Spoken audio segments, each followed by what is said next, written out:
Do you feel super confident showing up at work and sharing ideas and being creative, and then somebody from leadership walks in the room and you are a fumbling, blushing, sweating, hot mess?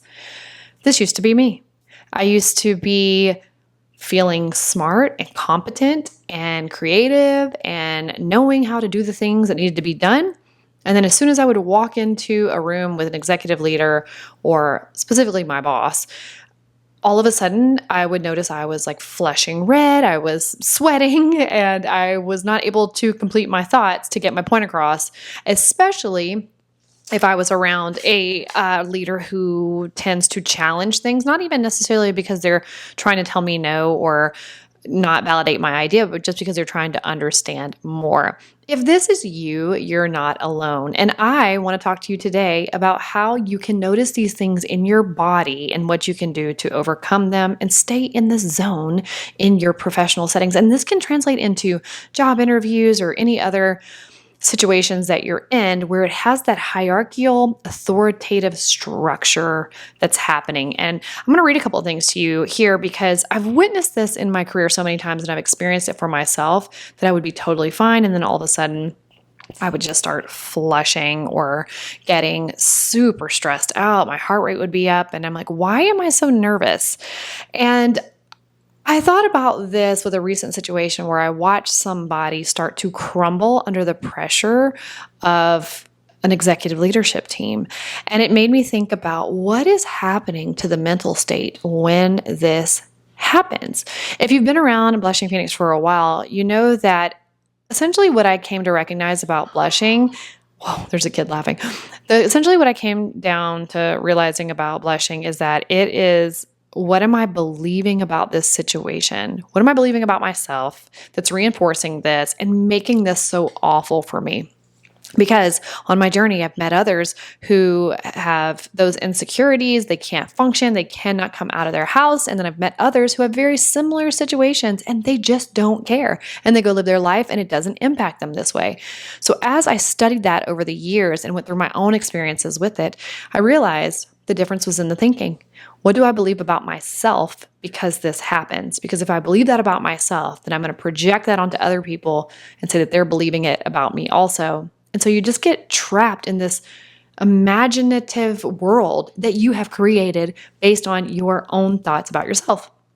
So as I was thinking about how people's mental states shift, like what's actually happening on a physiological level or in their mental state that is shifting them from feeling comfortable and stable and safe like they would if they're just in the comfort of their own home or with their friends, as opposed to being in front of people who hold power. So let me talk to you a little bit about some of the things I came up with here. It's a perceived power dynamic. So the brain automatically scans for hierarchy and threat. Being around upper management can trigger a fight, flight, freeze response, even if there's no real danger, because we unconsciously associate authority with survival outcomes, approval, belonging, and livelihood. These are very real things. Sympathetic activation. Your heart may beat faster, your palms sweat, your voice trembles, or you might overthink. That is your sympathetic nervous system firing up, preparing for you to perform. Fawning or overperforming. Some people unconsciously move into fawning. We just talked about this in a recent video of mine. Be sure to go check that out. Agreeing, pleasing, or putting on a mask because the body is trying to secure safety through acceptance, especially in those situations where you can't leave. Some people freeze up. I've frozen up before. Oh my gosh. Have you frozen up before? It's so crazy. Have you witnessed somebody freeze up before? It is wild. I've been on both ends of that table. It's such an interesting response. I don't normally have a freeze response, but I have before. So that's the fawning piece of it. So how do we recognize this in our body when it's happening? Well, for me, it was pretty easy because I was going to flush bright red and all of a sudden I could see whoever I was with like look at me and they could see it. I could feel it. I just knew it was happening. But you want to notice your body and come back to center in your body with your body cues. So tight chest, shallow breathing. There's sweaty palms, starting to rush your words when you feel like you're talking so fast and you're having a hard time, or you're having like a dry mouth, you're having a hard time swallowing, that is your body, that it's in fight or flight. Your thought patterns, don't mess this up. Say the right thing, impress them. Oh my gosh, they're looking at me while they're not understanding a word that I'm saying. Noticing that your thoughts are going into that place. Notice energy shifts. So sudden, small, nervous laughter, or trying to sound smarter than you feel. You're trying to grab for these big words to impress them. Those are all things that you can recognize as you're going through the motions, that I'm not acting like myself. So let's talk about how you can stay grounded and authentic, because this is a big thing. And this is a lot of why I wanted to make this video for you, is when I am meeting people, or when I've been in roles where I am the executive, I am the leadership, and I watch how people shift and change around me. One thing that I recognize with them is that they're not being real. This person's not being real for me and with me. I'm not getting to see the best of them because they're trying to tell me what I want to hear, what they think I want to hear. And all I want is for you just to be real and authentic. We can get so much more done together if I know who I'm talking to in front of me. So to stay grounded and authentic, we need to name the sensation. So silently label what's happening. My chest is tight. My breath is shallow. This calms the amygdala. It gets you to start calming down because you're naming the sensation. You're naming the feeling of what is going on inside of you. Breathe down and not up. So deep belly breaths will engage the parasympathetic nervous system. You're breathing up here in this shallow breath in the chest. I've got videos on breathing, and you can find this all over YouTube. Like, just go do a search on breathing to calm down or to engage the parasympathetic nervous system. Life-changing. Breathing from the belly. You can't see it. It's not on camera, but I'm touching my belly.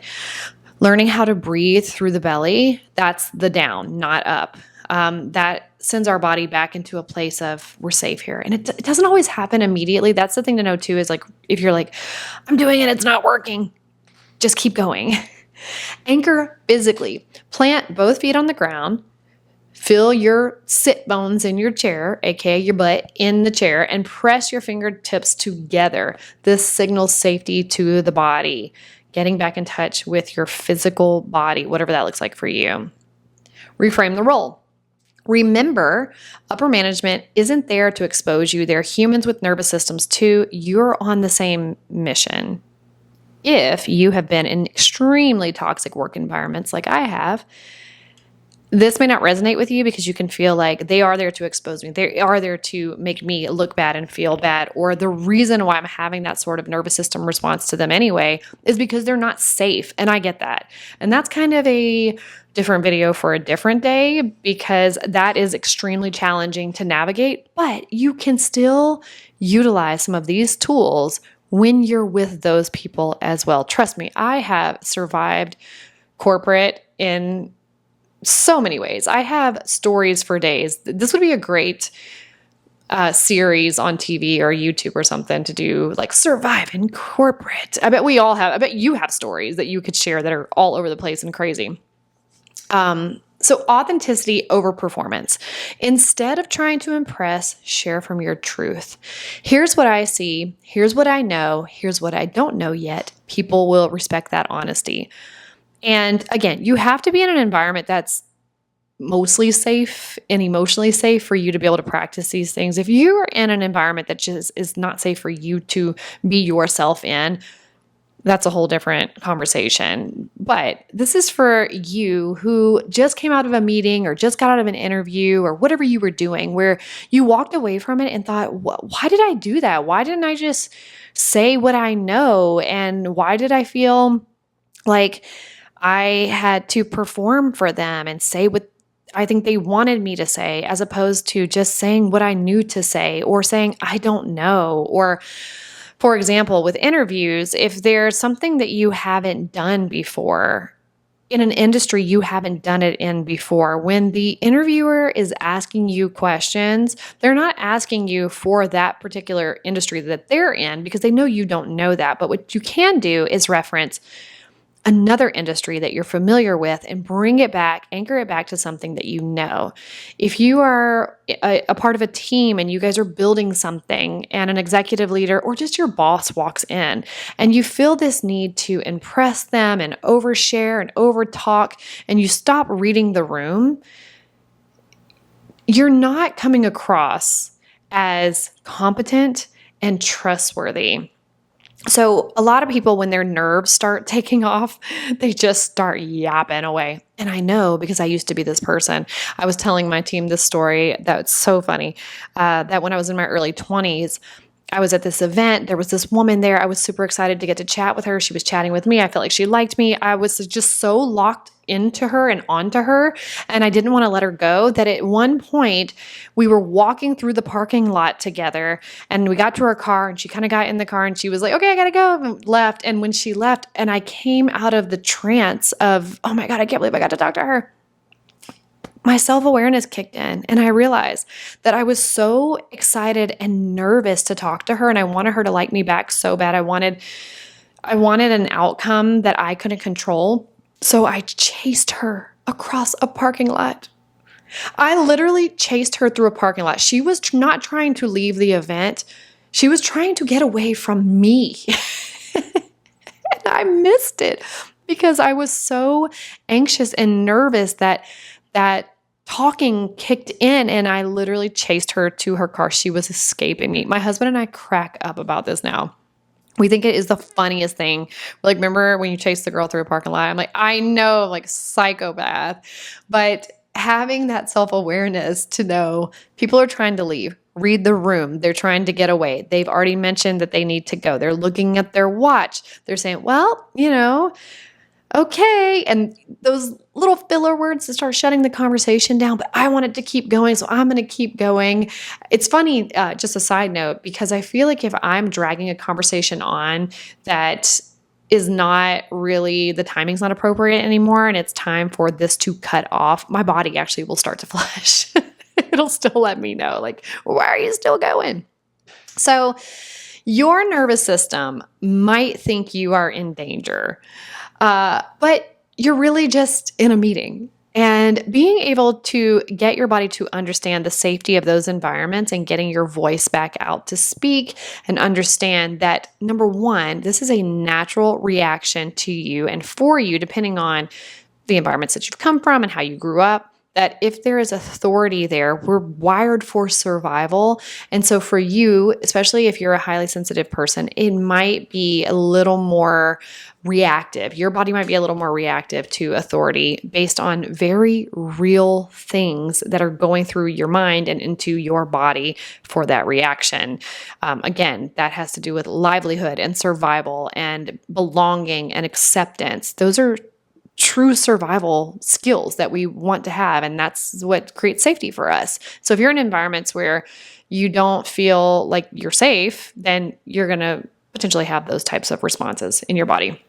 But you can get a hold of that in your mind and through your own body by grounding yourself and pushing yourself through knowing that you are safe there and that you belong there. And if you don't, and the environment is just a place that is continuously wrecking your nervous system, well, I've got videos on that as well that talks about the changes in environment. I think I just posted one of those recently, actually. Go check that one out after this one. So just know that you are totally okay. It's okay that you feel that way. It's okay that your body reacts that way, but you don't have to stay there and you can evolve beyond surviving these types of environments.